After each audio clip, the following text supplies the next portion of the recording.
And hello, Toronto, hello, Ontario, hello, Canada, hello, world.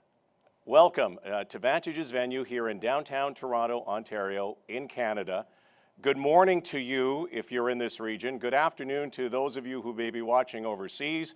I would say good evening to those of you who are watching in various parts of the world. So excited that you're with us for what is a remarkable announcement that will be made here today. My name is Rod Black. I'm a sportscaster, broadcaster in Canada. I'm used to being around big events, and today I consider this a big event. And in my sports parlance, I would consider what we are about to talk about as being a game changer. Now, you don't have to take it from me, but we have a lot of experts and a lot of people who are going to talk today about this new breakthrough in medicine, an amazing breakthrough that is going to be able to help so many people and has already helped so many people, and I would include myself in that. We'd like to thank all of the outlets from around the world that are watching right now.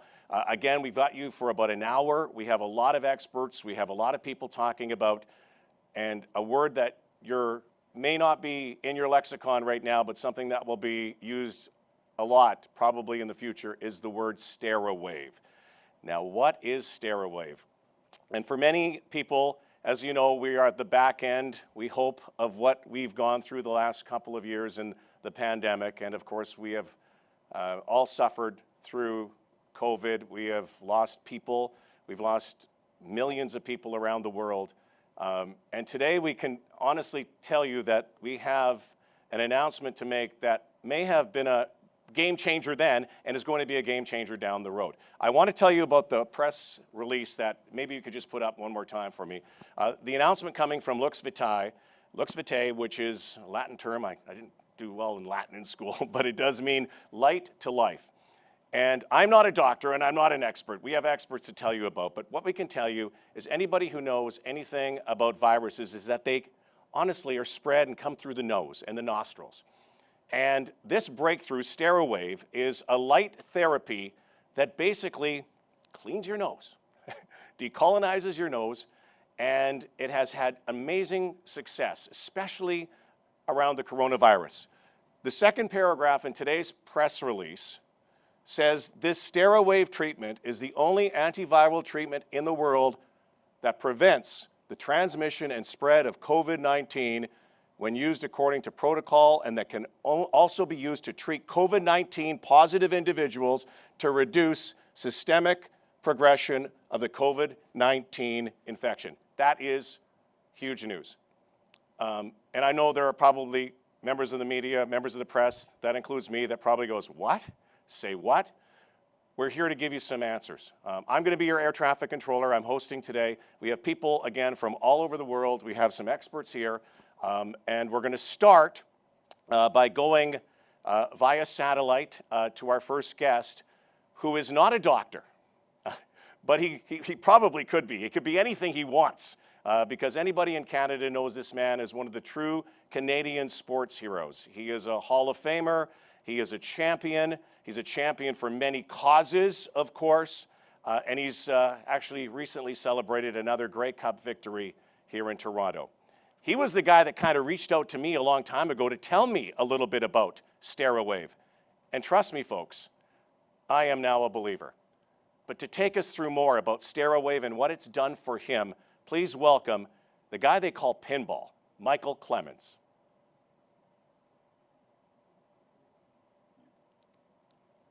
Let me get on mic first. Thank you so much, Rod, and thank you for that very generous introduction. I do want to say that I am not the expert, but I am the guy who has experienced it. And so that's what I'm really here to talk about, is my own experience. When I first heard of Steriwave, I was on a call with Dr. Jack Kolenda and others. All of these professionals were on the phone, and they were talking about what this could do. And we say it's the only thing that, I don't know about only. All I know is about this one. This is all I can really speak to, right? But the thing that I came away with that initial conversation was that, and I want to go through 6 points, because in I play this game called football, and you got to get a touchdown, and the touchdown is 6 points. But I'm going to keep us on schedule. I'm going to make sure that we stay on schedule here. So the very first thing is I realized that it was a standard of care at Vancouver General Hospital, and it had been used as a standard of care for 11 years already with no negative indications. So number one, I understood, hey, if this has been used for 11 years in very serious surgeries, including spinal surgeries, well, this is a good thing. Nothing bad is going to happen to me if I do this. This has been used 11 years and used consistently, surgery after surgery, as a standard of care. Nothing bad will happen if I take it. That was the very first thing. And then number two was then it was actually used as a safety device and to reduce the MRSA and staph infections and other infections, and it took those down to almost zero. And so when I say, okay, nothing bad's going to happen, and not only that, it's actually a safety device. And number three, they've been using it for 11 years. And in this 11 years of history is proven to kill pathogens. Pathogens is what I came to understand that COVID-19 is. And so it is one of these pathogens and maybe not as difficult to even kill as MRSA and staph infection. But for me, the idea here was, one, nothing bad is going to happen. Two, it's actually a safety device. It's to protect people. Three, there's 11-year history behind this, right, where it's been successfully proven to do this job and save Vancouver General Hospital millions of dollars. Not only that, then, I also find that they didn't have to adapt the treatment. Rod just talked about it being used through the nose, and I would have never thought about that being the first place something comes into your body. I would think if you got staph infection somewhere, you treat that directly, but you actually treat the nose, that nasal area, to try to keep things out, not trying to treat it afterwards. And so number five is it's non-invasive. Many of the things that we took during COVID, we're not sure about what could be other challenges that might be ahead of us. But this is a non-invasive light therapy, and light therapy is growing more and more. Number six, I used it in a preventative way. My biggest thing is I see a lot of people every day, including during COVID, including being around the team itself, but more importantly in public. I didn't want to ever compromise someone else. I didn't want to be out somewhere and pass COVID to someone else. So I used it mainly as a preventative device. On a weekly basis, I used it once a week.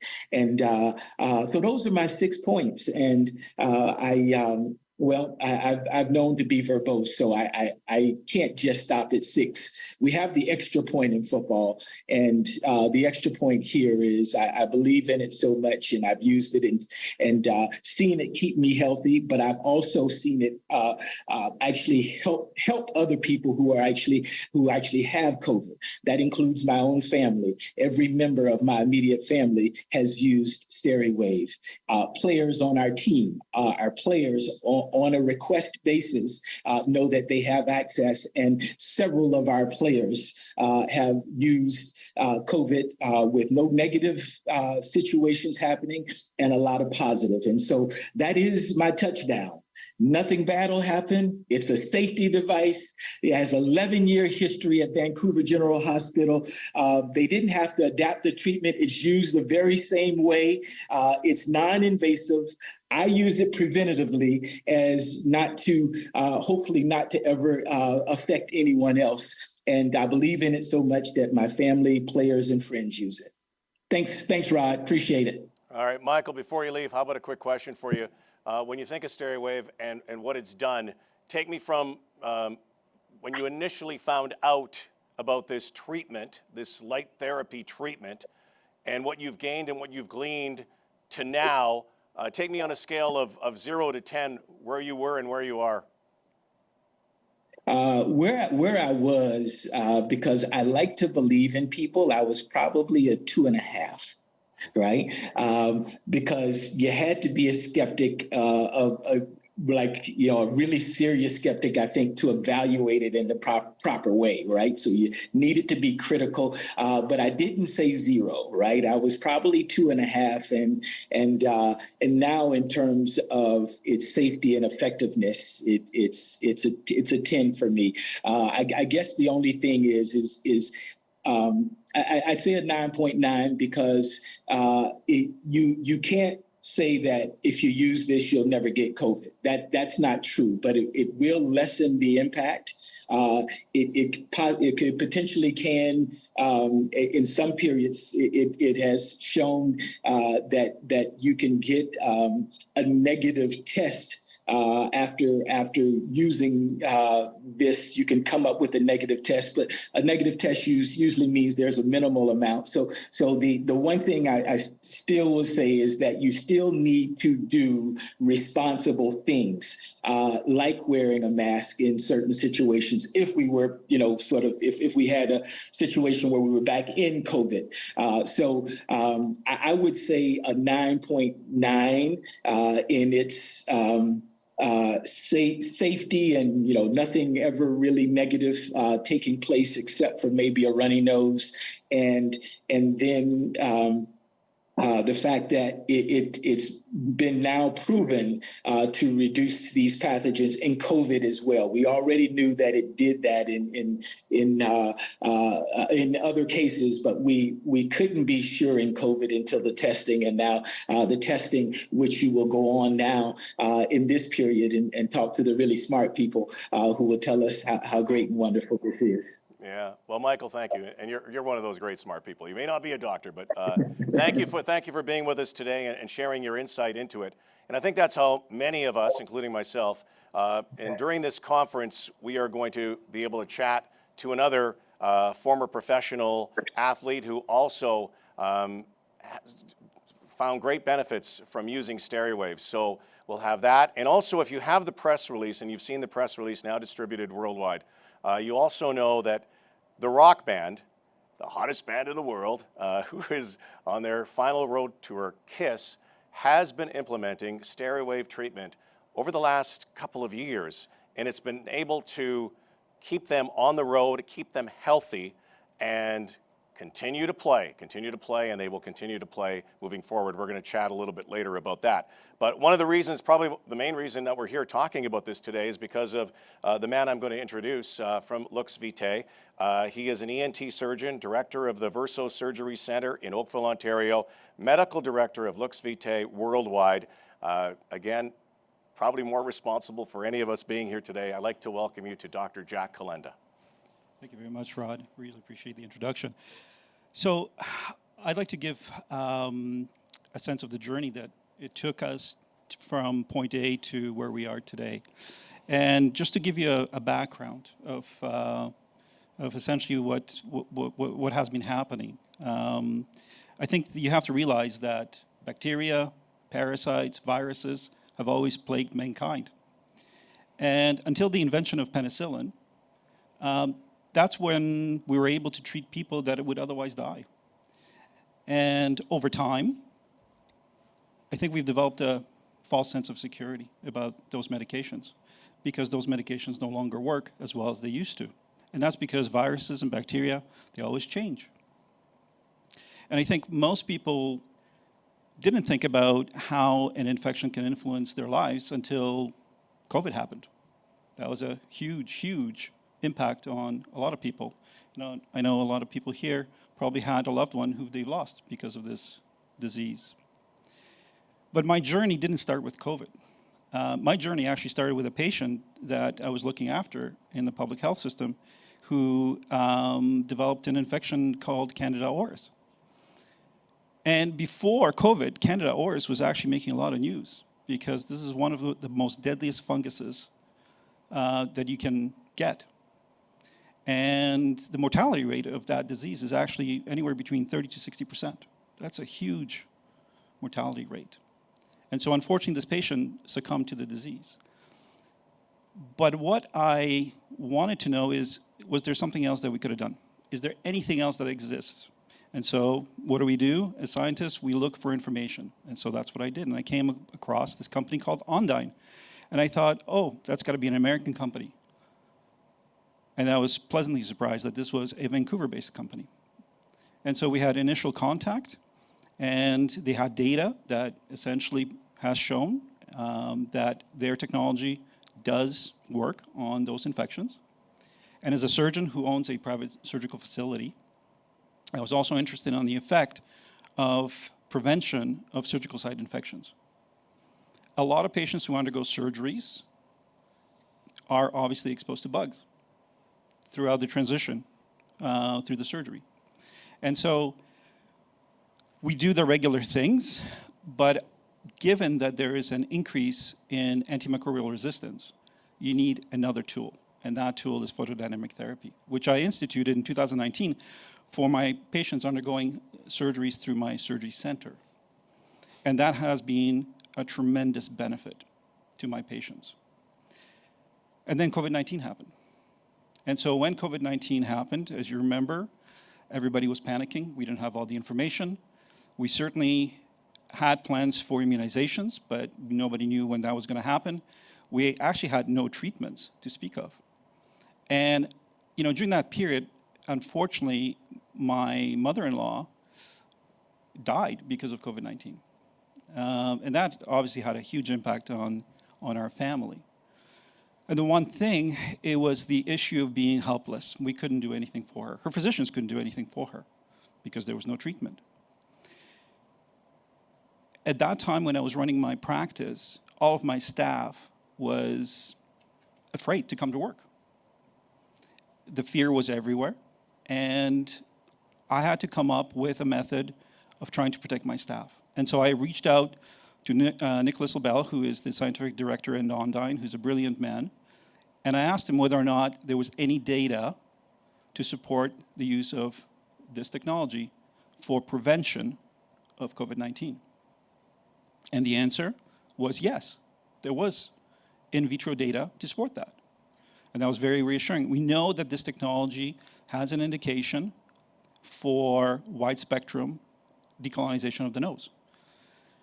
And so COVID-19 is just another virus that we can treat. And so at that time when I instituted it, I essentially gave my staff and my patients that were going through the surgical process a protective mechanism against COVID-19. And it worked. It built a moat. Because if you remember at the beginning, we didn't even have access to testing.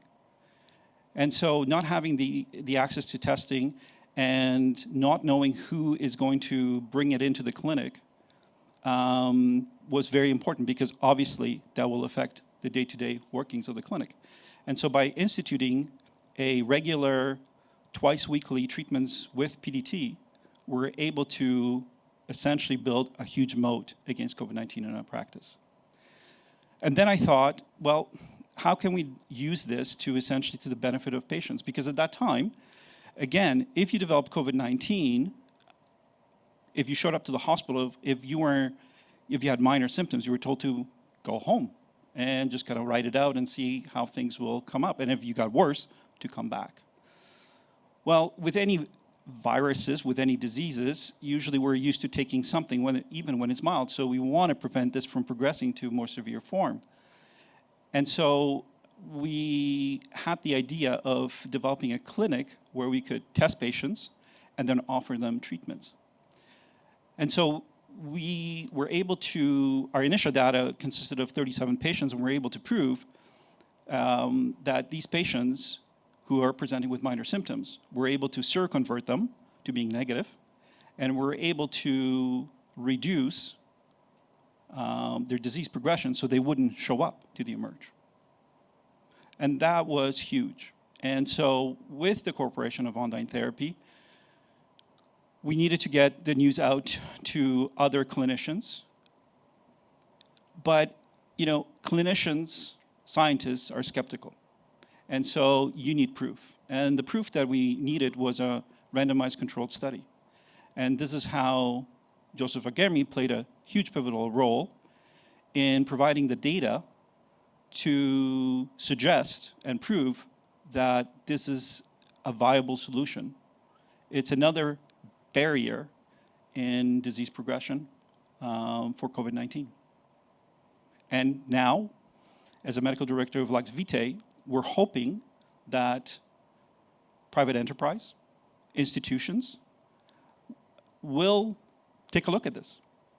Because again, when you're dealing with any infection, you need a number of barriers. I like to call it the Swiss cheese model. You know, each slice of the Swiss cheese has a hole in it, but if you stack up all the different slices, it gives you a significant barrier.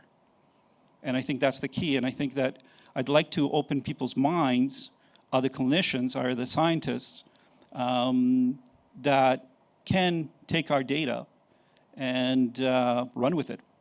And I'm hoping that private enterprise will use this data, will use our experience to increase their productivity.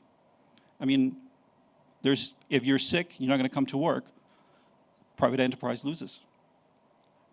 If you're a patient having surgery, I think it's key that you can provide a treatment that will reduce your risk of infection. Not only would that benefit the patient, but it benefits the system. And we know how strained the system is. It's under extreme strain in all countries, not just Canada. And so I think that this needs a really careful look, and we're convinced, but hopefully other people will be able to look at this in a different light after this conference. How would this have changed had this been implemented, used during what we went through? I mean, it's hard to go back in time, but I think with the data that we have, I think certainly it would improve patients' outcomes who had minor symptoms. And the question that I have in my mind is, those patients that had minor symptoms and they went on to develop more severe symptoms, what kind of impact would this have had on the reduction of long COVID symptoms for patients? Mm-hmm. So we will never know. But, you know, going back in history, and you always learn from history, you know, everybody is aware of Spanish flu 1918. But a lot of people forget that there were other waves that happened in 1957, 1968. So yes, we've gone through this tremendous upheaval, but let it be known, we don't know when COVID-19 is going to resurge again. Or what's next. Or what's next, exactly. Yeah. We have so many other guests, but I do want to ask you, because I'm sure the big question is, what is this therapy? How does it work? So Nick LaBelle probably will be the person to answer this best, but essentially what it is an application of a photosensitizing chemical, which is methylene blue, which has an extreme long history in use in medicine, and combining that with essentially certain wavelength light, which excites the methylene blue to produce oxygen radicals, and oxygen radicals then destroy viruses and bacteria. That's essentially how it works. You put it on your nose. How long would it be for? And it doesn't hurt. There's no side effects? There's no side effects from this, aside from maybe a minor irritation or a runny nose. It's extremely safe. It has a proven track record in terms of safety. In terms of its use, again, it's a topical application that is done. It can be administered by a health professional, or it can be self-administered. And certainly Doc can speak to their experience in terms of using this therapy. Doc McGhee, who's from KISS, who's going to be talking with us. Thank you. I know there's going to be some more stuff that we're going to lean back on you, but thank you for this. No problem. And thank you for bringing Steriwave to a lot of people, and we'll talk to the people from Ondyne as well who have done so much through the years. You mentioned Dr. Joseph Argemi, who conducted those trials of Steriwave treatment. He's at the University of Navarra in Pamplona, Spain, which is a few hours ahead of us right now, but we're going to bring Dr. Joseph Argemi in.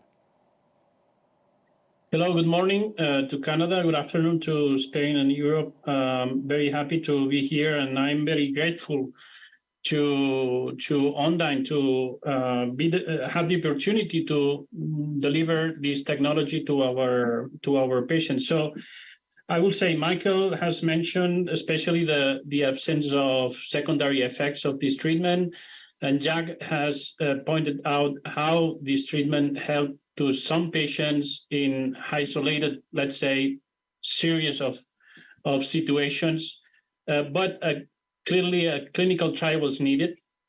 A clinical trial, for those who do not know what is the way the science evaluate an intervention. So if you want to know if an intervention is efficacious, you need to compare that intervention to a control arm in the same situation, both groups, and see if there are differences between these two groups of people. This, of course, is expensive, is difficult to perform. You have to select very well the population you want to target. But we needed that, especially me. I'm very skeptical. I'm also a scientist. I devote my time both to science and to patients. And I wanted this not to be, a joke, but just to be something meaningful for the patients. And we had this problem in our clinic, in many hospitals in Spain during all COVID and post-COVID pandemic, is that not just the patients that were affected by the virus with the worst consequences, but also all those amount of patients that were unable to perform their surgeries to undergo surgery because they being positive in their PCR testing. That was dramatic in some cases. We are talking about liver transplant recipients that couldn't do their transplant because they were positive in the PCR testing. So we were a COVID-free hospital. So we didn't want to have the virus within our walls. We actually did it. So we didn't have cases of COVID expansion in our hospital, but that means that you have to send back home all those patients that were positive in the testing, even if they have no symptoms or just mild symptoms. So this is why I was personally very interested on the concept of decolonizing the upper airway. And that is when Online came to me through a very good friend, Stephen. And then I talked to also Dr. Kolenda at that time. And especially in the sex wave of COVID-19, which is the Omicron virus, it was causing upper airway symptoms more than pneumonia. So that was the best scenario, to test this technology. We did finally the randomized clinical trial with the enough power to show that the infectivity of this virus is completely reduced when you apply this treatment for 3 days. And because I was skeptical about the efficacy of this treatment, I suggested a strong endpoint towards the negativity of the PCR done in the whole upper airway, not just the nose. And actually, it was very unexpected finding and very surprising that we saw that the amount of virus in all the respiratory tract was diminished, but just treating the nose. And then scientifically, we have explained this in a scientific paper published last month. And we think that this is because the reservoir of the virus is in the nose. So once you have eliminated the virus from that original site, then the possibility of getting the infection to the rest of the airway is hugely reduced. Another surprise that we got is that the immunity somehow the long-term immunity. So we have measured the immunity against COVID-19 at 10 and 20 weeks after this the treatment. So it's very far away from the treatment. It's affected. So instead of going down the road like in any patient that the immunity little by little decays over time, we saw stabilization of the immune response. So that's something that deserves more investigation, large cohorts, but that's a huge, in my opinion, it's the most interesting finding. So it seems that somehow treating the nose with this technology enhances the immune response against the virus. This is if this is confirmed in large cohorts, it will be absolutely a breakthrough discovery. So I just wanted to say these two things. I'm very happy about this collaboration that we have been undergoing. We are happy here in the hospital. We are seeing every day new applications of the decolonization of the nose using a Steriwave. And yes, I think it will be very relevant for different situations, not just COVID-19 in the future. Argemi, who is in Pamplona, Spain today. We're going to move now west of here in Canada. We're going to go to Winnipeg right now with the former head of communicable diseases and zoonotics for the province of Manitoba, director of the Pure Clinic in Winnipeg. I'm going to call in Dr. Richard Rusk right now. Good morning, sir. Yes, good morning, everybody. Can you hear me okay? Mm-hmm. Great. That's perfect. So, so quick background on myself. As you said, I'm a physician in Manitoba, and part of my background is I actually was a veterinarian as well, and my subspecialty is, as a physician, is public health. And so for this pandemic, we definitely were in a pickle in that first year. As has been said before, there was no vaccine, there was no treatment, and essential services needed to be kept going. How do you keep fabrication going? How do you keep big factories open when you've got a virus that spreads this rapidly? And part of my public health work was with bigger corporations. And so that was more in focus on how to ensure that everyone's using a mask correctly and kind of the classic public health approach. However, when there was one particular very innovative company that did approach me to try and implement this new technology, and much the same as the previous speakers, I also was quite apprehensive. I was very skeptical. And yet I saw it was vital. We had no alternative. Otherwise, we could lose huge parts of industry. And so, following a precautionary principle and definitely taking do no harm as my foundation, we implemented mass preventative treatment on a weekly basis to around about 1,500 employees for a year. Actually, it was a little bit longer than a year, but the bulk of the treatment was for a year.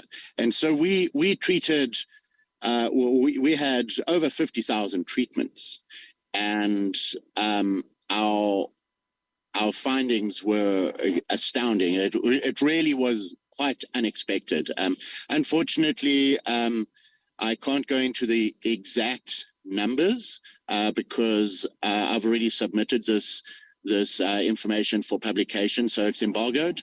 But I can say that this was a statistically significant finding, and as I'd said in the beginning, I was coming from a do no harm approach. So I was ready to turn this off as fast as possible if we were seeing any harm.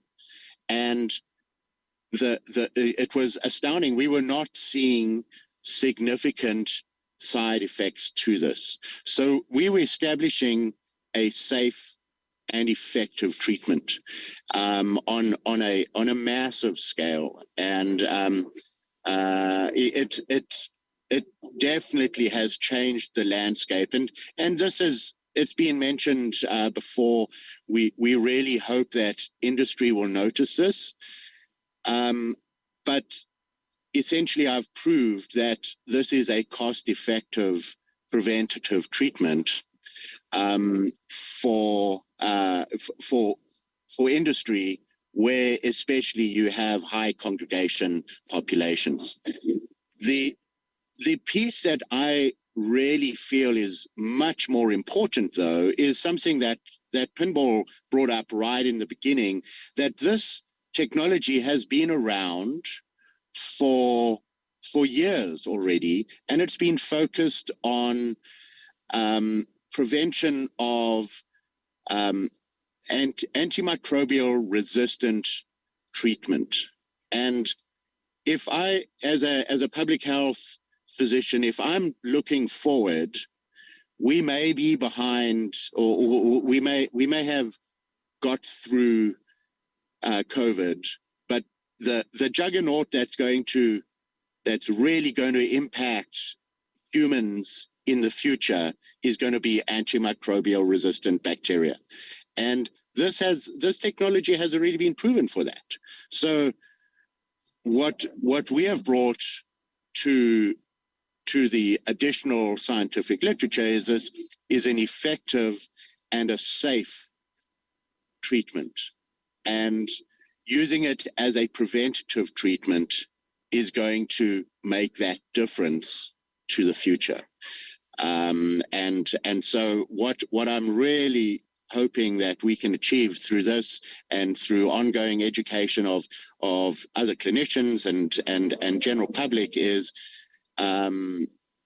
we have a potential of using something that is not it's not antimicrobial based. It's not a medicine that is going to create resistance in the future. We already have something that has shown that you don't get antimicrobial resistance through use of this. And so prevention for those surgical infections, for more complex, like Jack had brought up, Candida auris. Anyone in the infectious disease community will know that is incredibly frightening pathogen coming down the pipe. And yet we have a technology that can address this. And so I believe it's very important that this sort of information is spread and hopefully started to be utilized. So. Much. Just one more thing before you go. I know you have some embargoes, but what are the industry leaders that you've been working with saying about Steriwave? Yes, so I have used this not only in my clinic and for a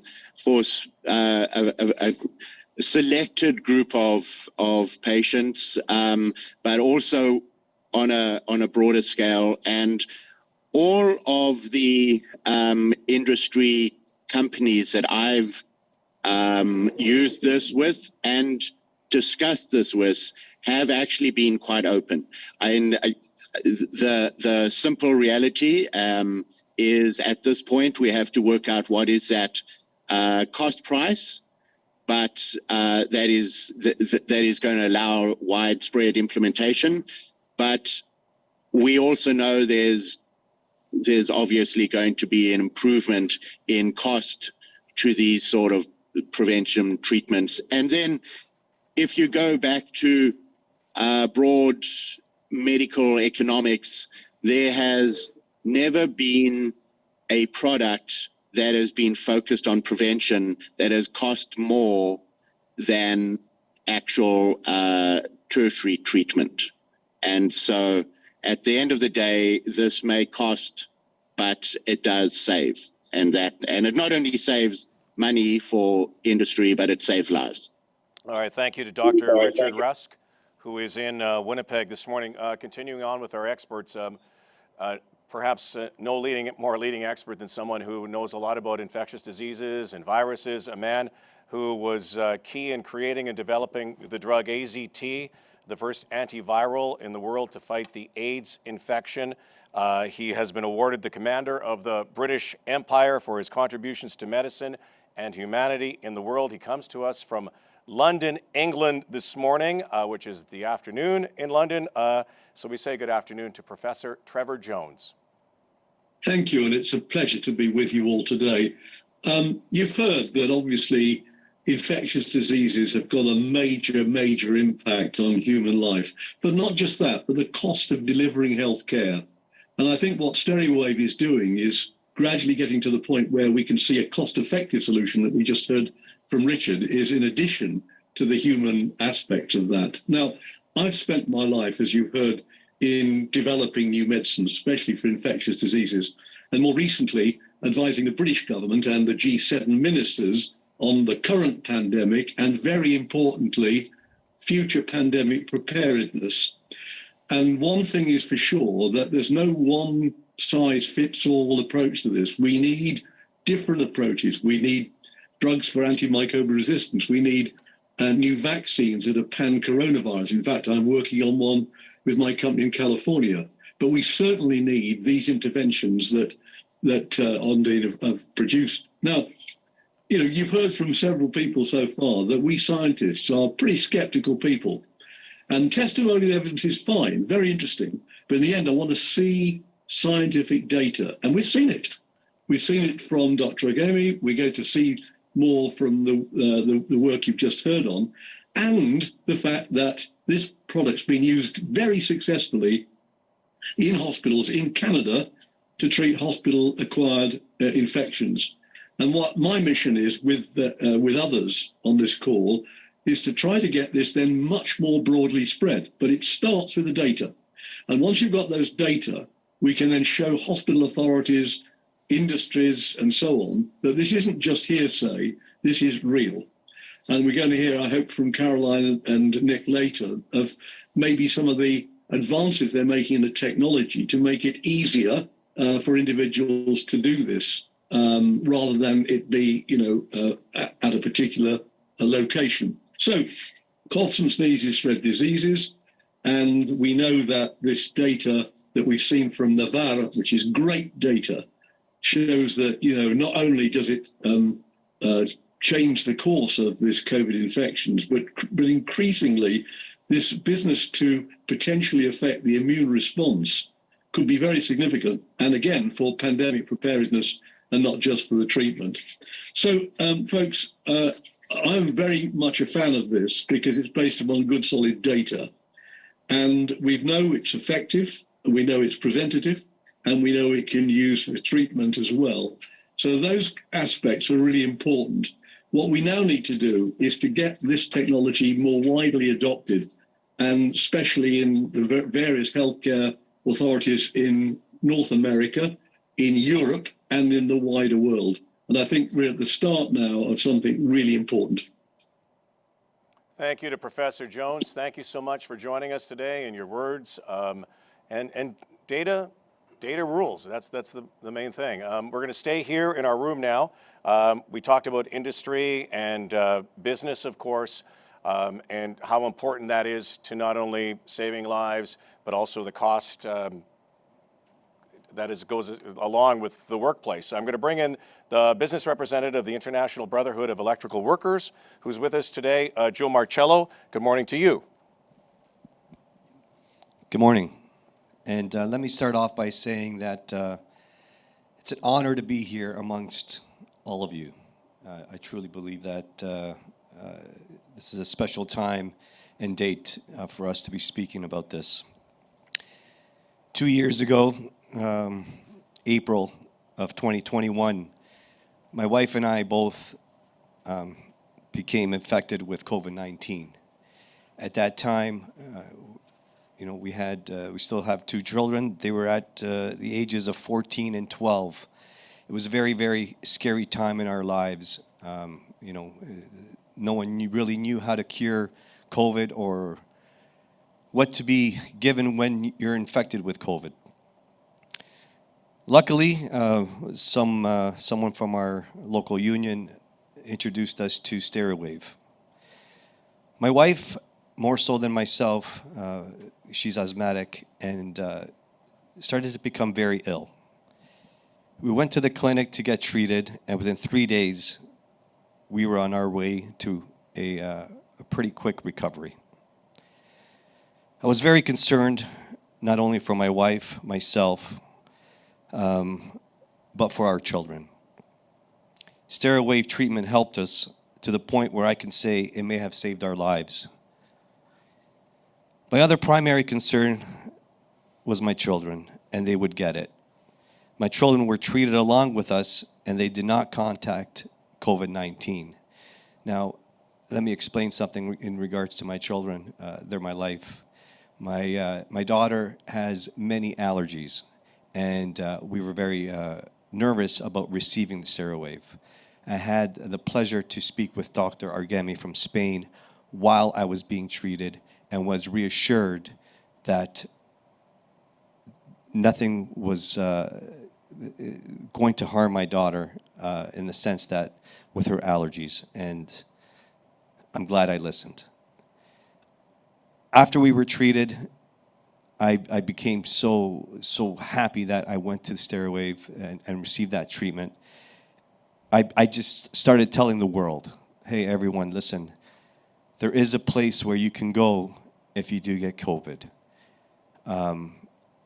It's not invasive, and it does help.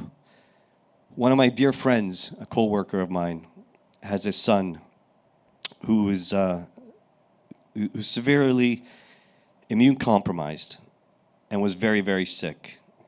He was going to be admitted to the hospital. His parents were frantic. They all came to the clinic, and their son was treated for 3 days in a row, and then followed up with more treatments over the next week. It was almost a miracle, and him and I still talk today on what we went through 2 years ago. Their son began to heal and was never admitted to the hospital and fully recovered within 2 to 3 weeks. His parents were treated, and they recovered quickly. Now, we know it is safe. It is painless to use, and we know that it's used at Vancouver General Hospital. My question, not only to this room, but to the world, is this incredible treatment not being used in Toronto? Why isn't it being used in Toronto and every hospital in Canada throughout the world? Why is it every frontline healthcare worker not being offered this life-saving treatment? I want to thank the real heroes here, Dr. Jack Kolenda, without whom me and my family and friends would never be treated. Dr. Argemi, and all the other doctors who have advanced this extraordinary treatment. And the first hero, Carolyn Cross, who has devoted her life to creating this company and treatment to help people all over the world. Once again, I'm honored to be here. I truly am. And I'm very grateful to be one of the first to receive this Steriwave and to be able to help my family through this troubled times. Thank you, Joseph. Again, that's a real-life testament to how Steriwave has changed people's lives. So thanks to you, and I know that is a very valid question. I know we'll be asking that question for a while. Carolyn's going to be joining us from Ondine a little bit later to talk more, again, about how this first developed and where it's going to go. But let's stay with the health practitioners and the people who are on the front lines, more heroes, especially over the last couple of years. In our room, we have a former instructor of nursing at University of Toronto and the nurse manager at KW Hospital in Kitchener, which is now the Grand River Hospital, and we welcome Elizabeth Quinn. Welcome. Thank you. I'm delighted to have the opportunity to share my experience with Steriwave. When I first heard about Steriwave and that it had been approved by Health Canada more than a decade ago, I felt quite comfy tucking this away in my arsenal for future reference should I become infected with COVID. As a nurse, I knew that various forms of photodynamic therapy, meaning light therapy, have been used for decades in hospitals to treat newborns, to sterilize environment surfaces, air, water, and in some cancers as well. I'm in the very high-risk demographic. I was 72 years old at the time, managing for 19 years a chronic cancer scenario, and I have no spleen, which is a vital part of one's immune system. Not only am I chronologically elderly, with emphasis on the word chronologically, I'm also immunocompromised and immunodeficient. I was concerned how I would fare if I was to become ill with COVID and was very disciplined in managing my potential COVID exposures. But I'm also human, and I succumbed to the desire to gather the family. And my husband and I hosted what turned out to be a family super spreader event. Upon testing positive, I immediately called Dr. Kolenda's clinic, and within a mere 2 or 3 hours was undergoing Steriwave treatment along with my husband. We did treatments every day for 5 days. This was my COVID experience. On day 1, I had a temperature of 38.5 for 2.5 hours and 1 very runny nostril. Other than that, I felt completely normal. On day 2, my stomach felt a little yucky if I was doing physical labor, so I just did computer work and I felt, again, 100% normal, other than the 1 runny nostril. On day 3, preparing for a renovation, my husband and I were moving heavy furniture into the garage when he turned to me and said, "Not bad for 2 people in their 70s with COVID." Contrast that to the other 16 members of the family at the super spreader event who either had already had COVID, got it again, or got it for the first time. Collectively, they experienced things like diarrhea, sore throats, coughs, prolonged high fevers, feeling ill, and staying in bed. In spite of our age and our significant comorbidities, my husband and I experienced very mild disease and a stunningly surprising quick recovery. Too few hospitals in Canada have adopted Steriwave. Some may feel there's insufficient data. After today, they can't say that. But to them, I would say a few things to those who are skeptical. Don't let your training interfere with your learning.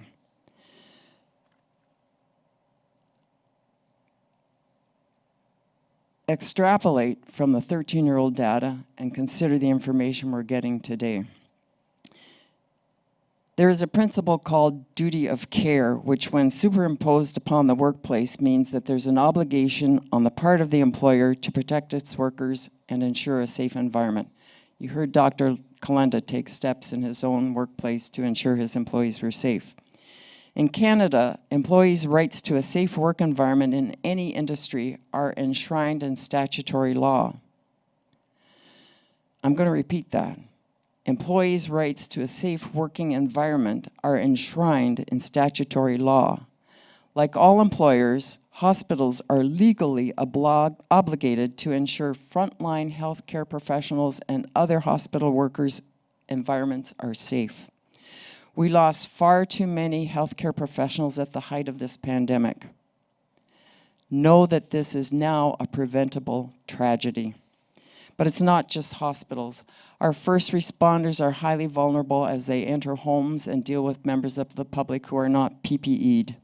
Not only does Steriwave treat infection, it prevents infection and has been demonstrated to be effective, as we've heard, as a preventative modality in the workplace.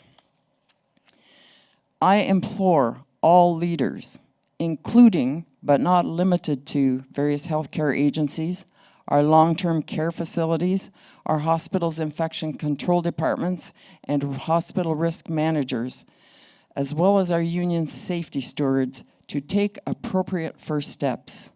Simply start by reaching out to Ondine to learn more information and discover how this can be incorporated into your organization. On a personal note, I want to thank Dr. Jack Kolenda. You didn't know it, but you were my white knight in shining armor. Given my medical history and having COVID, it could have turned out very, very badly for me, so I can't thank you enough for your dedication, your commitment, and your vision. I'm also grateful that I live in the Greater Toronto Area, which is the only place in the world that an informed and proactive person such as myself was able to receive Steriwave treatment. And I would surely hope that after today, that's about to change. Elizabeth, quick question for you. I mean, when you went through all of this, you obviously had to talk to colleagues and other nurses and doctors. What was their reaction when you mentioned to it, if you did mention it to them? Well, I'm not working. I'm 73 and I'm retired, but I did mention it to my family doctor. I have several naturopaths involved in my situation, my cancer scenario, and I told everybody. And interesting. In fact, one of them is they've all received the link to watch this, and one of them is trying to watch it between patients this morning. So it is gathering attention, and I think for someone like me who is in that very, very high-risk demographic, to have breezed through this the way I did says a lot. Yeah. Well, thank you for your story. Continued good health to you. You know, we're almost, I guess, at the 3-year anniversary of when our world really shut down. And it's my world, the sports world, where I'm a broadcaster, when I think, even though we had heard a lot in the media about the coronavirus, it took an NBA game to being canceled where everybody really started to pay attention when Rudy Gobert tested positive. And then the NBA shut down, then league shut down, then the world shut down. And I'm going that way because I'm going to talk to another former professional athlete who had a lot of success on the ice with the Toronto Maple Leafs, where he was a 50-goal scorer. He was a Stanley Cup champion with the Montreal Canadiens, and he was introduced to Steriwave over the last couple of years as well, and he has been utilizing it as a treatment. And we want to bring in Gary Leeman. Good morning, Gary. Good morning. Good morning, Blackie. Great to hear your voice. Good morning, everybody that's listening in. It's truly a pleasure to be a small part of this big news. It's truly a great day today, and amazing speakers before me. Just learning as we go. This has been quite a ride. I'm obviously not going to be able to tell you any more than what these great doctors and scientists and nurses that have preceded me in this. But what I can speak to is my experience with Steriwave, and in doing that, I'll have to take you back a couple of years when a friend of mine who was involved with this clinic in Toronto mentioned to me, if you ever get COVID, there's a clinic in Toronto that can provide a treatment. And I was a little bit skeptical. I was a little bit surprised, to say the least. And I kept that in the back of my mind. Fast forward to approximately a year ago, I contracted COVID. And right away, I had a decision to make. And I had remembered what my friend told me. So I made a call, and thankfully they were still doing it, and I was still skeptical, but I had two decisions. There was nothing else out there. I could just ride with this, ride it through, or I could get proactive and check it out. So within hours, I was accepted. I traveled three days in a row to get 12 minutes of treatment. I was quite sick when I got there, and after the first day, I actually stopped declining in how I felt.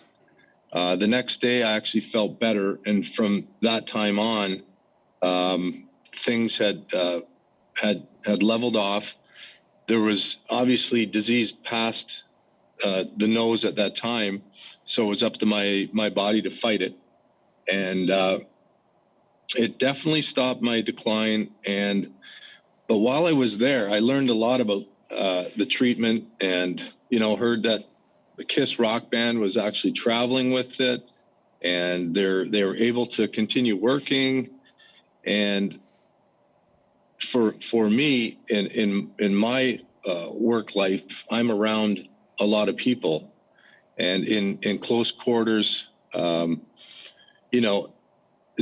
that when you get treated with this, you're not contagious. You're basically doing your part in not spreading any disease. So I've become an advocate.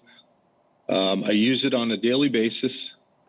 I travel, I work, I feel confident that I can be around people, and especially immune compromised, the elders, and know that I'm doing my part. So I also feel that this could be very beneficial for sports franchises that every year there's days lost to players that get sick.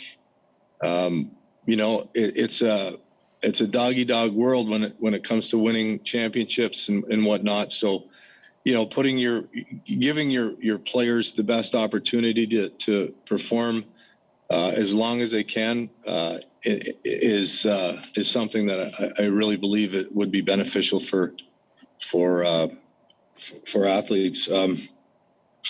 I'd like to thank also all the people who had a role in the development of this treatment. Dr. Kolenda, for putting up his license for this is amazing. Dr. Argemi, who's put countless hours into and his commitment to this is outstanding. And Carolyn Cross, for her part in the development from Ondine. They're all really truly heroes. So thank you for having me. It's been a real pleasure.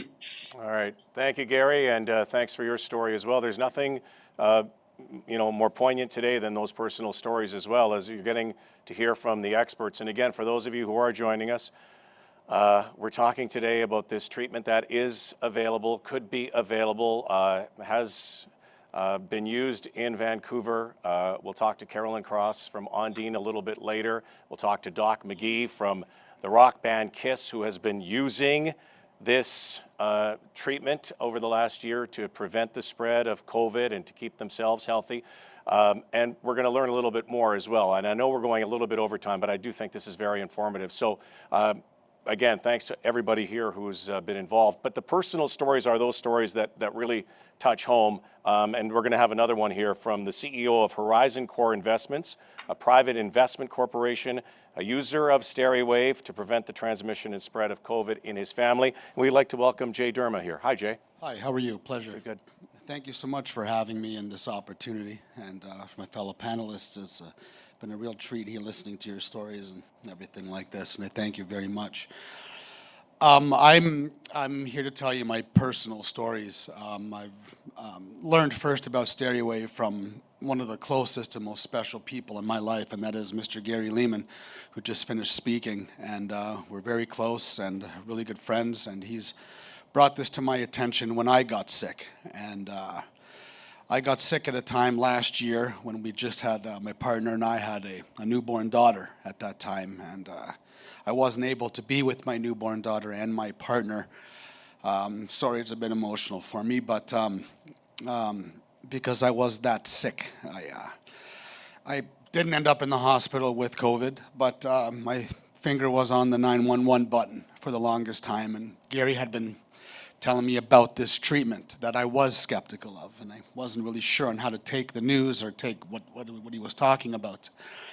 So the treatment that he kept explaining to me, I wasn't able to, or I chose not to do anything about it until later on in the year, but I was suffering from long COVID, trouble walking, breathing, couldn't walk up a flight of stairs. It was just a nightmare for me. And when I finally had the opportunity to, the strength to say, okay, I'm gonna try this. This is getting ridiculous. Since August, I've been treating every single day, and I can inform you that my long COVID symptoms have disappeared. They are gone. And I've started noticing the differences in this within the first week of treatments. And my wife, my better half, has been treating every day alongside of me. And I haven't caught a cold. I haven't caught a flu. I've been healthy ever since, and I've been feeling better and better and better as time goes on. And I find that the long-term benefits of this are, my allergies have subsided. My strength and I'm not in physically the greatest shape I've been in, but I feel so much better. And I have been in close contact as well, and this is very important, I think that people should know, with COVID, heavy COVID, where a friend of mine recently who has been very ill, with a high temperature of 104, sweaty, chills. I've been in direct contact with this person for a couple of hours. And I have a child now who is 14 months, but I'm with this person at home, hugging, be hanging out, and going home afterwards, treating myself every day, of course, going home afterwards and hugging my daughter, hugging my partner, putting my child to bed, giving them baths, as a parent, as a family member, to say that I have not contracted or passed anything on to anybody since I've been doing these treatments, being in direct contact with sick people. I can say this is truly amazing. And to Dr. Kolenda and Dr. Argemi and Mr. Lobel, and of course, Mrs. Carolyn Cross, like my panelist here told me, that you said that you guys are the true heroes behind this. And this is a huge honor. And thank you very, very much. I thank you from the bottom of my heart. Like, this has kept my family and everybody I love and care about safe. And that's all due to you. Thank you. Wow. You take it every day? Every day. I do not miss a beat. And for someone who has had it, and again, it's helped my family, members of my family, and myself, I did find also it did help with allergies and sinuses in particular, because I had COVID as well, as most of us have had COVID at one time. But it is a little funky when you first get it done. It's and it's right away you think to yourself, it's when you do your first treatment. And then people have asked me, it's like, you got the blue light going? The blue light The going, blue nose. everything like this, you're walking around, but it's also a good peace of mind knowing that you are protected. Yeah. And the way it makes you feel afterwards, and knowing that I am not putting my daughter at risk, who is my world. Yeah. And my family is safe. My family is treated. I haven't passed anything on. And all I can say is this is the real deal, and this everybody in the world has to know about this, and I know that I'm confident that they will. No, that's great. Thanks, Jay. Thank you. So thanks to Jay, and again, the personal stories are everything, but of course, we're here today because of the experts and the fact that it also has been used. Jack, if it wasn't for the people in Vancouver, where you never would have heard about that in the first place. Again, we go back, there's a great connection here, that chain. So we're gonna go to Vancouver right now for a moment, and then we're gonna still get to Carolyn a little bit later, and again, kind of the true hero behind Steriwave, and Ondine. I'm going to bring in the past chair of the Vancouver General Hospital and UBC Foundation. Vancouver General Hospital is the home institution of Steriwave. They've been using Steriwave where no one else has been able to use Steriwave. And Gary Siegel is with us. And it is a very good morning to you, sir. Well, thank you so much. Really, it's a pleasure to be here. Good morning, everyone. What a wonderful array of speakers we've had so far. And I am happy to be here to share a bit of a different perspective on all this.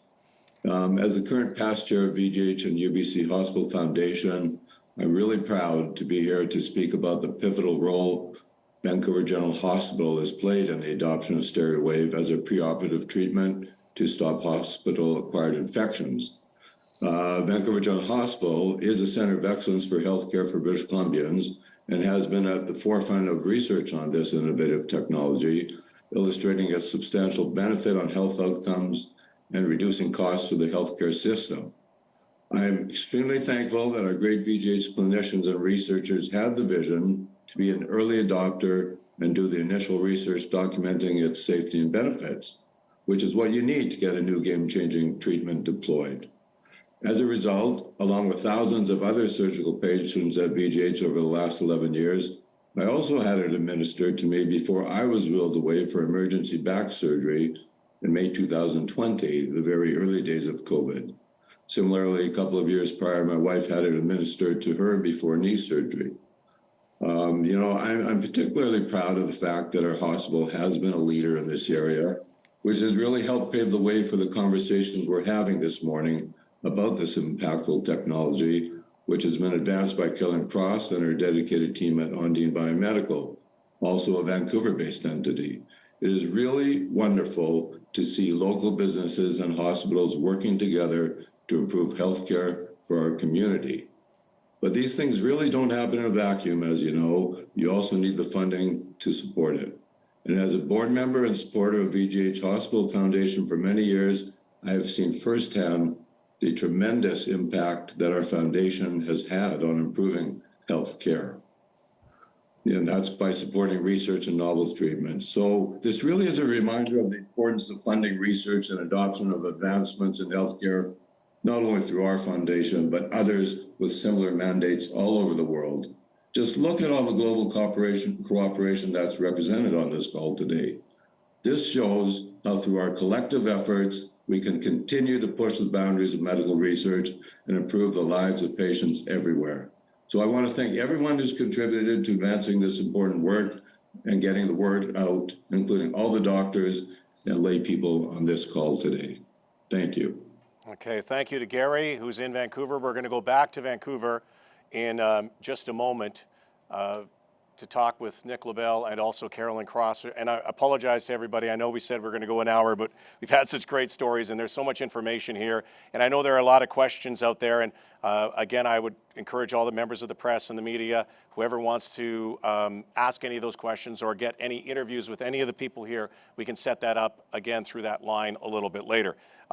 If you saw the press release today, that was that listed the announcement about this treatment, Steriwave, and in conjunction with Ondine and everything else about it. You also noticed the headline, and I don't want to bury the lead, that the rock band KISS has been using Steriwave for the last year and a half, perhaps, on tour. And we know how good they are. They're on their farewell tour. Personally, one of my favorite bands. I don't know about anybody else here. Yeah. They're not only the hottest band in the world, but they're one of the oldest bands in the world. And I'm sure that had a lot to do with using Steriwave and the fact that some people could be immunocompromised around them. I'm going to bring in the legendary manager of the band. He also managed Bon Jovi and Motley Crue. He has a lot to say about it. So let's head down to Los Angeles, California. I believe that's where he is. Doc McGhee, hello. How are you? Thank you very much. So listen, first of all, I want to thank everybody that's on this panel as well, because, we all started very skeptical and not understanding anything because of our society and the way that everybody pushes everything on us. And when we start finding things out like Steriwaves, we have such a backlash of people that don't understand. So the educational process of this particular press conference, I think, will be one of the pieces of the puzzle to try to help unravel that kind of sense of, I don't know what this is, or how is it going to help me, or should I take this or not? I started this with the rock band KISS when Paul Stanley became infected with the coronavirus in Pittsburgh on our tour. Had nowhere to turn. I called some friends of mine in Los Angeles, infectious disease. Nobody had an answer. Nobody had any idea what to do except to call this company in Canada. So I called the company in Canada. I found Ondine. I found Steve. Went through it. Looked at some of the research that obviously you've been talked about today in this press conference, and we adopted it. I got the machine and started to use it. Obviously, people don't know what they like what they know. So it's very difficult to get people they go to their doctors and they say, what about Steriwaves? And they go, I don't even know what you're talking about. Well, it's a decolonization of the nose. And then they go, well, you can put a rabbit's foot around your neck or whatever you want to do, you know, and they kind of dismissed it all. And so but the real fact is we're all sick. And I have a tour. I have 130 people on the road moving every day. So I'm all of a sudden getting sick. I have to cancel 5 shows, 9 shows, lost millions and millions of dollars and plus had to reschedule all the dates, okay, for later in the year. But what was really disheartening for me is I was leaving people in hotels around the world.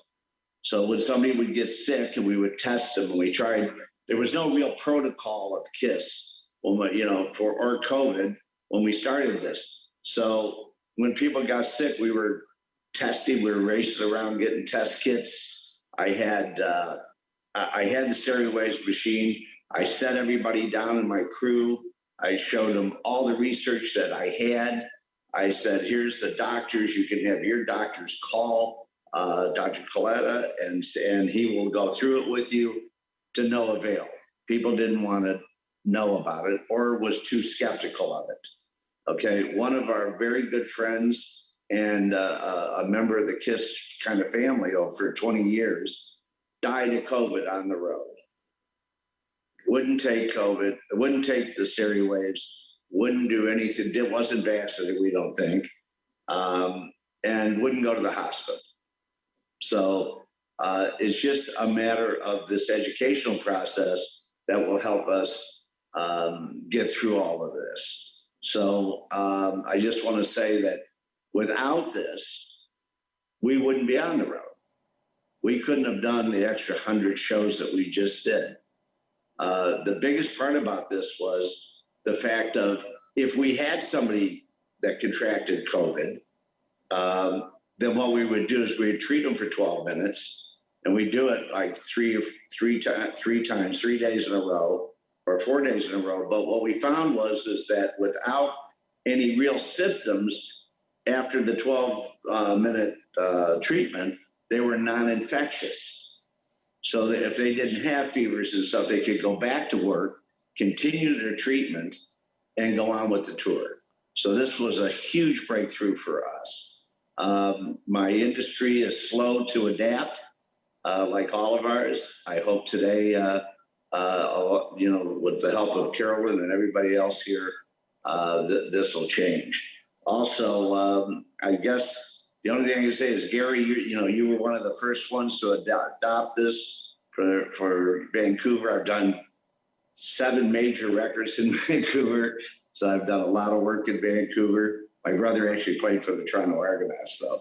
But at any rate, so what we want to do, Gary, is KISS is going to donate 4 tickets, backstage passes, everything else for the Vancouver show for your foundation. So you can auction it off. We'll be doing it in October of this year. Be my guest. We'll bring them backstage. We'll introduce them to the band. They'll have a great time and hope to raise some real money for your foundation.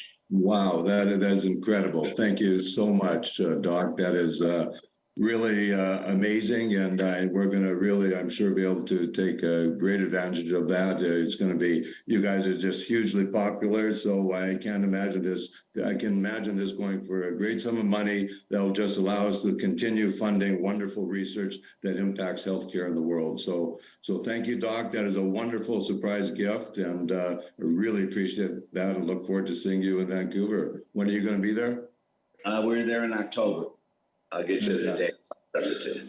Fantastic. Thank you so much. On behalf of the foundation and the hospital, thank you very, very much. And I will be hearing from Carolyn, who actually started all this, and I'm just happy to be part of it. Yeah, Doc, thank you. Any other tickets? Any other tickets out there for anybody? I'm just saying. We're all. But hey, listen, I do want to ask you before you go, the reaction from the band, from Gene Simmons, from Paul Stanley. Skeptical perhaps at first, but are they true believers? They're true believers. They used it We use it every show day. We don't use it every day, but every show day we use it. Nobody's contracted it using the protocol that we've set forward of doing it on show days. So it's about 4 times a week out on the road. I use it at home. My wife uses it at home. As all of us know that's on this panel, everybody we know used it. Everybody that got sick, that were skeptics at one point, said, "Let me try it. I'm sick. My sisters, my cousins, and it seems like over the last year and a half, I'll bet you I've treated 50, 60 people myself, just outside of the band, just in COVID. It's been crazy." You probably felt like a real doctor. Well, I kind of did, but the big thing too is that COVID is just a byproduct of all this disease. Yeah. It's everything that goes in your nasal passage. So it's not just for COVID, it's for everything. So, but you guys will explain all that stuff. All right, thank you to Doc McGhee, manager of KISS, their end of the road tour as they go across Canada, around the world, and they have been using Steriwave almost every day, and again, have not contracted COVID-19 or any of the variants, and it's been able to help them continue on and forge on.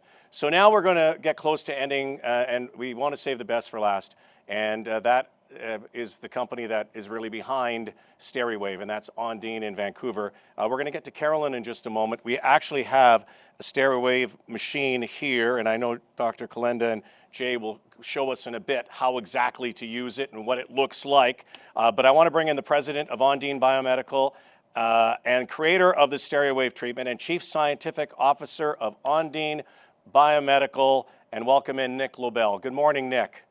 Thank you very much. Much appreciate the opportunity to speak with you. I'm going to be not quite as important as the luminaries on this call. I've really been touched by some of the things I've heard. Thank you so much to all of you for bringing time to this technology. We, of course, Carolyn and I have been doing this for 20 years, and we have collectively spent the bulk of our career in bringing what we think is such an important thing to mankind. I'll keep my comments brief. From our company perspective, I talk only about our approved indications. You'll hear me talk about this broad spectrum decolonization. But I'm going to just bring in a bit of a sober comment. During the hour that we've spent here, 2,500 people in the US have contracted an infection in a hospital. And of those, 250 will die from it. And the technology that you've heard about here was developed in and for hospital healthcare environments to eliminate the microbes and pathogens that cause surgical site and other infections in hospitals. With over 100,000 patients treated in Canada over the past decade, that's really the driving impetus for us. And doctors around the world are used to relying on antibiotics. These very old and extremely important systemic therapies that we well know. And unfortunately, they are ineffective against viruses and most fungi. And they've started to fail against bacteria, which have evolved antibiotic resistance. Bacteria tend to talk to one another in ways that humans can't, immunologically and biologically. And those bacteria borrow genes from each other, which allow them to evolve this very dangerous thing called antibiotic resistance, where we are starting to lose the antibiotic because of overuse and the evolution of resistance. So Steriwave is a light-based technology. It involves the combination of a particular dye, chemistry, and light, and it solves some of the core issues people have with antibiotics. It's very fast. It works in minutes. You've heard a lot of folks talk about several minutes of therapy, not days to weeks like antibiotics. It has no known side effects that are significant in a decade and over 100,000 patients. We haven't detected that. It can destroy viruses and fungi, unlike antibiotics. And of course, it doesn't produce resistance itself, which is extremely important. And so you have healthcare professionals, such as those on this call, advising us of their use against SARS-CoV-2, the virus causing COVID-19.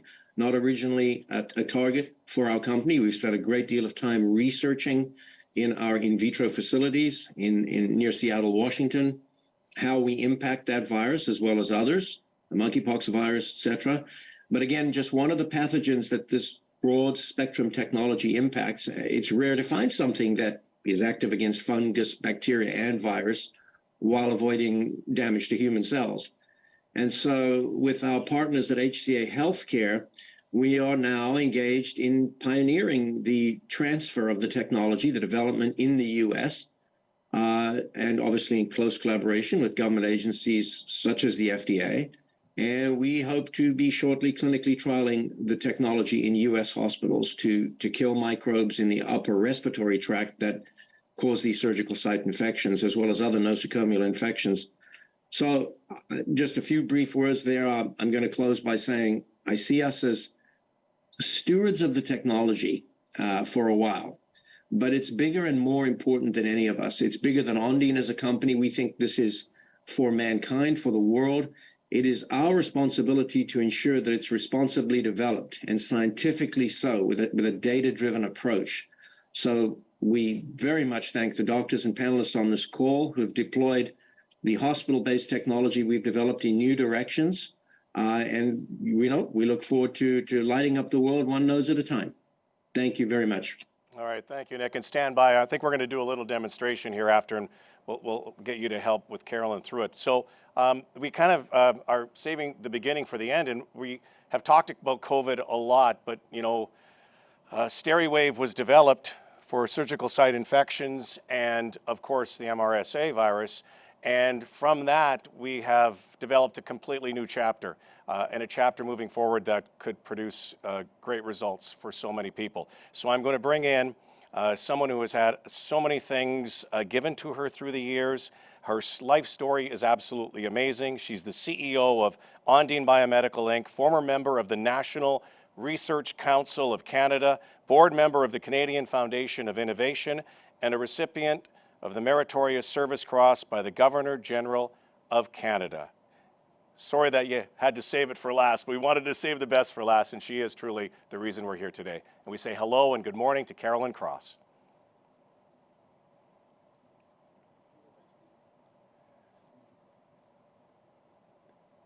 Oh, do we have Carolyn? There we go. There we you are. Do have me. Good morning. Good morning, finally. Thank you so much for those very kind words, and everybody on this call and in this conference. So grateful for your efforts on our behalf to get the message out about a really important technology. Ondine is a resistance fighter. We're trying to tackle the major health issue of antimicrobial resistance, as you've heard from all these different speakers. It is a really big crisis. And to put one statistic really on the map for us, 1 in every 2,642 Canadians will die of an antimicrobial resistant infection this year. And in the next 30 years, it's predicted that this number will change to 1 in 1,000, 1 in 1,500, or possibly even worse. We've just come through the COVID pandemic. And the COVID pandemic, in the first year, we lost 6 million people. Our experts are telling us that by 2050, 10 million people annually, year in, year out, are going to be dying for lack of the right drugs or therapies to help them because of this resistance issue. And this is truly a crisis. Ondine is hoping to bring some solutions. We've got 7 different products under development, mostly for the hospital, if you've heard about, also for burns and for wounds, for chronic sinusitis. And we're hoping to bring those into hospitals across the world. And we definitely need the help getting the message out. But photodisinfection is not new. It's been around 35 years. It was invented by Michael Wilson at University College London so many years ago, actually for Eastman Kodak, when they thought they might go into medical devices. And 25 years ago, Ondine licensed that technology and has been working on products since then. But what is new was COVID. We've never seen such a pandemic since the Spanish flu in 1918s really come by and hit our societies, our economies, our families as it has. And what's also very new is this focus on the nose. And I think this is the message today that this community of speakers and me personally are trying to reveal to the world, is that the nose is where we have to start, or at least include when we're thinking about pandemic preparedness.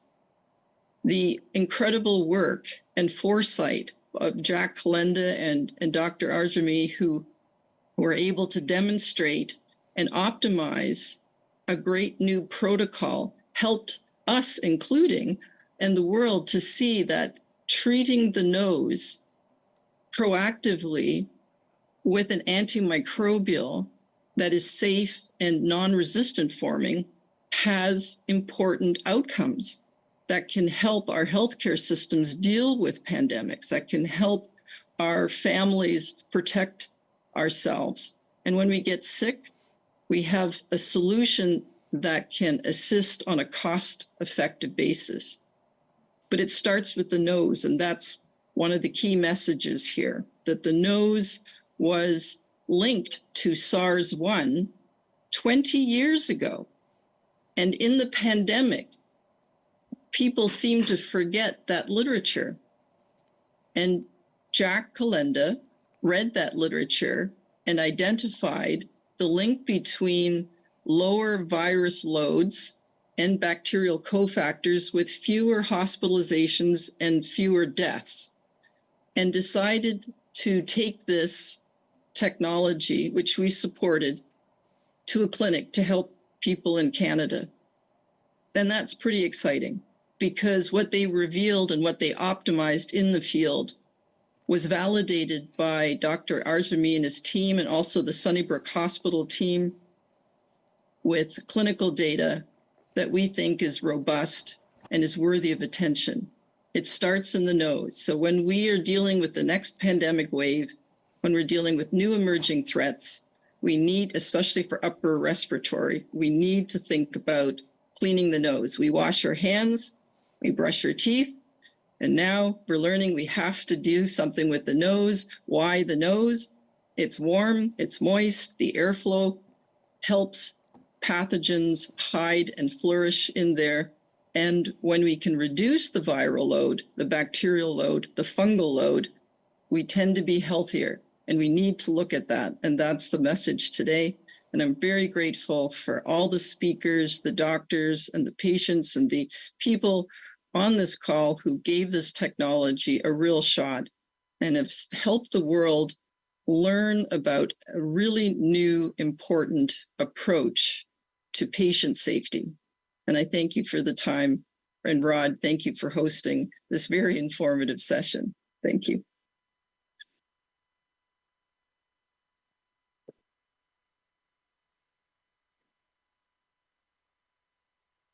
Rod, you're on mute. Information at luxvitaeworldwide.com. Oh, I'm on mute? Oh, am I muted? I don't have a button. Oh, okay, there we go. Can you hear me now? There you go. Thank you, Carolyn. I didn't even have a button. But I did want to say thank you to you all. Should point out that if you have interviews for any of the press, some requests for any of the speakers today. By the way, nobody here today got paid for this. This is very important because we all are absolute believers and we've all been treated successfully with Steriwave. But you can go to the luxvitaeworldwide.com. I think we're going to put it up on the screen. Go there. Make the requests for anybody on the panel. And Carolyn and Nick, if you can just hang on here. I'm not sure what the screen looks like. Jack, maybe you can take us with Jay through how a treatment, this is how we're going to end today off, to show everybody how Steriwave actually works. So I'll let you just grab the mic and we'll take you through it. It's only going to take a couple of minutes. And thank you everybody for your time today. So we've heard all about it. So now we can actually see it. And Jay actually is going to be the volunteer. He's due for a treatment anyway, so we're going to do that. So there's 3 components to this. So the first component is the actual laser unit. And as you can see, it's a very sleek device. It's got the ability to be wiped down if you're using it and you want to basically clean it after its use. And that's very important, especially in the hospital setting where you have patients that can be in isolation. This unit actually comes on a standard roll, so it's very portable. We don't have that here right now. The second component is the actual methylene blue. You have these little capsules, and you'll see how that gets used in the nose. And essentially use one of these per nostril. And then you have the delivery system. These are sterile packs, and they're per 1 treatment. Okay, so we'll take you through this. Hold the mic and you can do it. Okay. Okay, great. All right, I'm going to stand up first. So we're going to take the capsule. Oh, very important, Kleenex, because this will run. So there you go. Okay. So as you can, hopefully you can see this. You can see that it's blue. Jay, just go up. And what you do is you just essentially insert this in the nose. You want to go as far up the nose as you can, and you want to have a nice coverage of the nostril. So as deep as it allows you to go. So that's 1 application. Now we're going to take the second applicator, and we're going to insert it into the second nostril. And you can see you just want to basically get a nice coverage. And Jay is very good. He's very experienced. He doesn't even move. That's excellent. Once we do that, then we will connect our applicator. And this is very simple. And the simplicity of this allows the users to actually apply this. Once you turn it on, the laser comes on. I will insert this into the nostril, and I will have Jay participate in holding this. Excellent. And then we just turn it on. And I'll let you have this. Oh, great, thanks.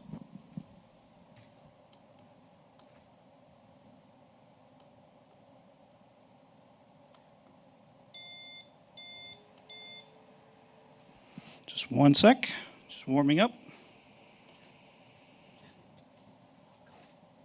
What's that?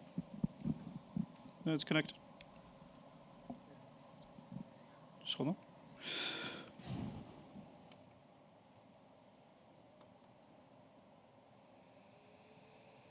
Should be running right now. So here we go. And as you can see, a nice little circle, and that's the timer. And so essentially, it times it for 2 minutes. As the time lapses, you will see that the timing circle decreases. And once this is completed, that's going to be 1 cycle. And so you can run several cycles. Now, in between these cycles, you will reapply the methylene blue to the patient.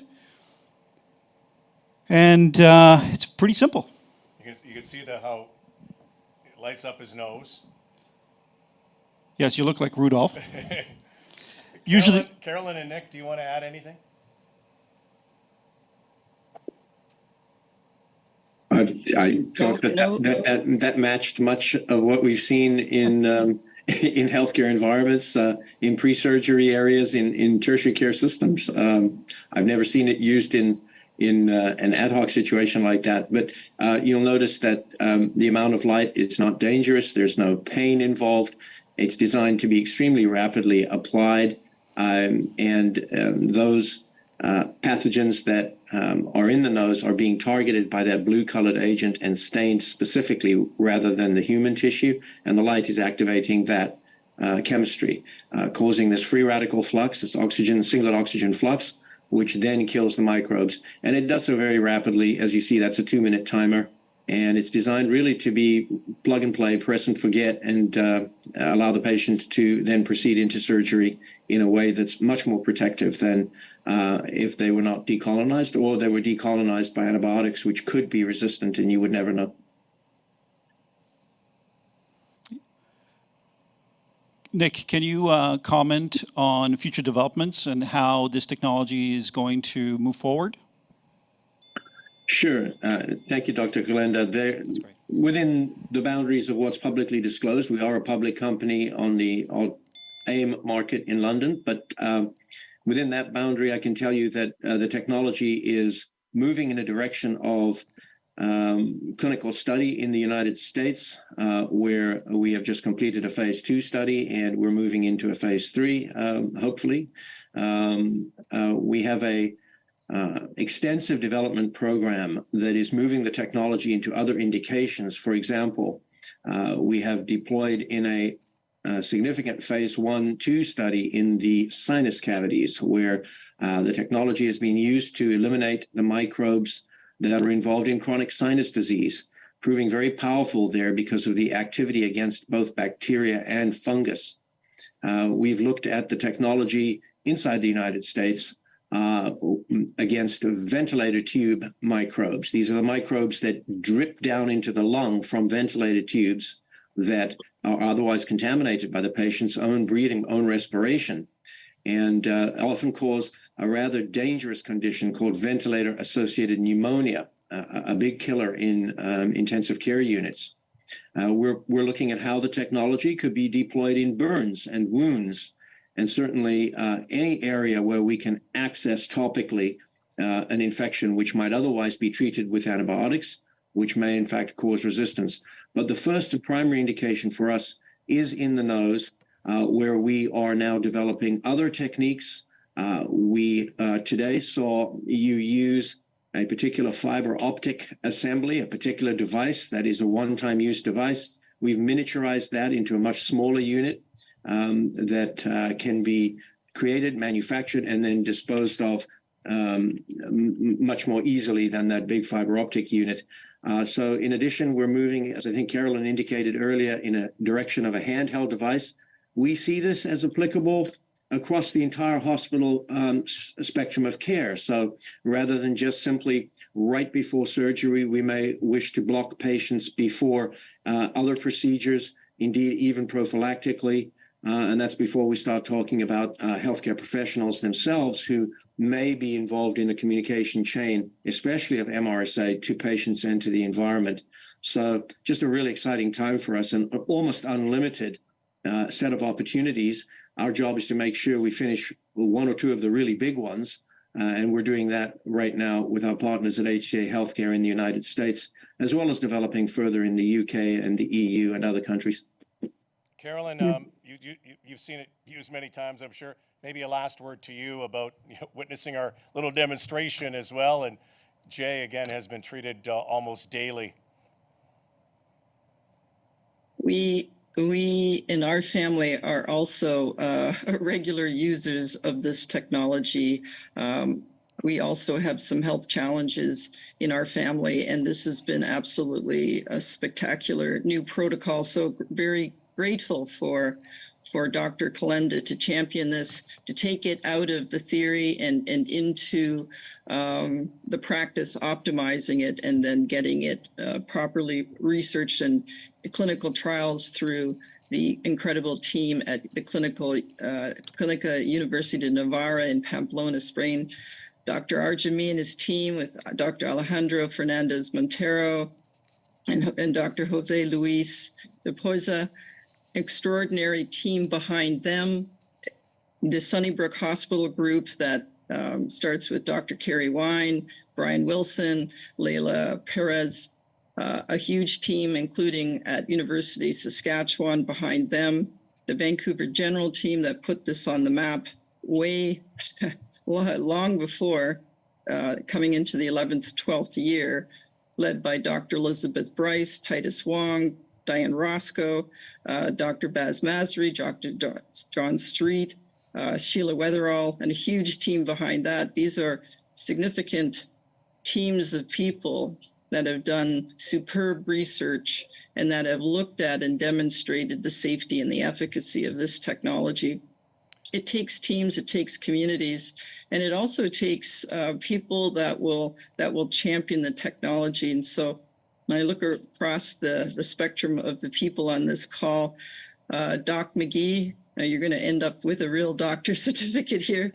Thank you so much for your time and today I am grateful for your generous donation to VGH and the whole KISS band for their sponsorship, their support of the technology, their enthusiasm, their use of it. It means so much to have this kind of endorsement, and that you would come on this program to tell the world that you believe your users and you found the protocol to be valuable. The doctors on this call that have championed the message and the use, the technology, the data.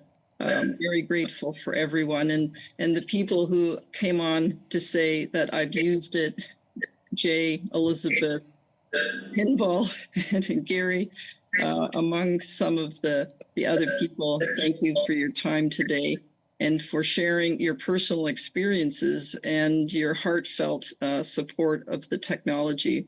It is a great technology, is worth championing. And as Nick says, this is an asset of humanity. It's not about Ondine. It's about a new modality that we have to think about and champion sooner rather than later. The world is going to be hit with increasingly more emerging threats. Those threats are killing more of us, and we have to take it seriously. We have to be smarter. We can't wait so long for new technologies and solution to become standard of care. We have to work together for the betterment of mankind, not just in the first world, but all lower income people as well as wealthier people around the world need to have access to the proper medicines in the face of a really major threat called drug resistance. And so on that, I'd like to leave the note of just gratitude and thanks for everyone today on this call. Yeah, great words.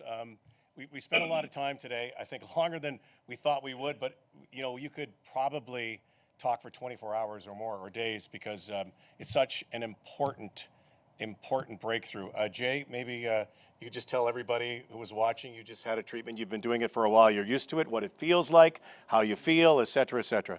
Yeah, like I said, I do this treatment every day, sometimes twice. I believe in it so highly, and that's proof is in the pudding. So after a treatment, no, it feels non-invasive, like everyone has been saying. It feels fantastic. It actually feels really good. It's nice and cool, massaging in the nose, and it's also a severe peace of mind, knowing that you are that protected. And then once it's finished, you just feel almost 101% normal. Nice. Again. You just want to get going. Well, thank you and to you and Joe, Elizabeth, Dr. Kolenda, our great speakers who were here. Again, I come by this, I guess, selfishly, because being a broadcaster and a journalist, you ask questions. And when I first heard about this myself, I will tell you that, I'm paid to be skeptical and be curious. And I was looking for all the answers. I was trying to find out, does this thing really work? Is there a placebo effect? Yada, yada, yada.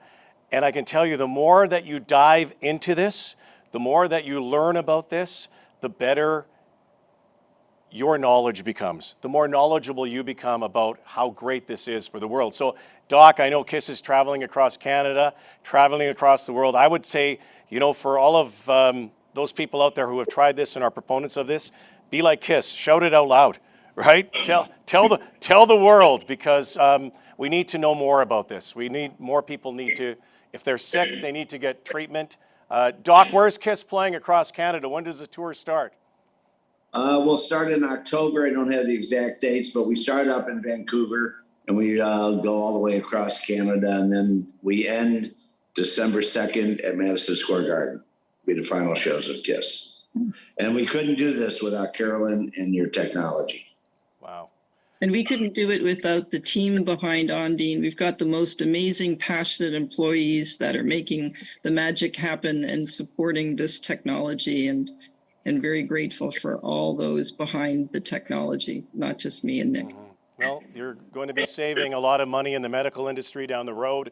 You're saving a lot of lives. You're helping change the world. We'd like to thank everybody worldwide who was joining us on the stream here in Toronto as well. Thank you to all of our guests today. Again, if you have any questions, you want any interviews with anybody who was speaking today, please go to that website, luxvitaeworldwide.com, and we will make sure that you can speak with them. Thank you for your interest in this today.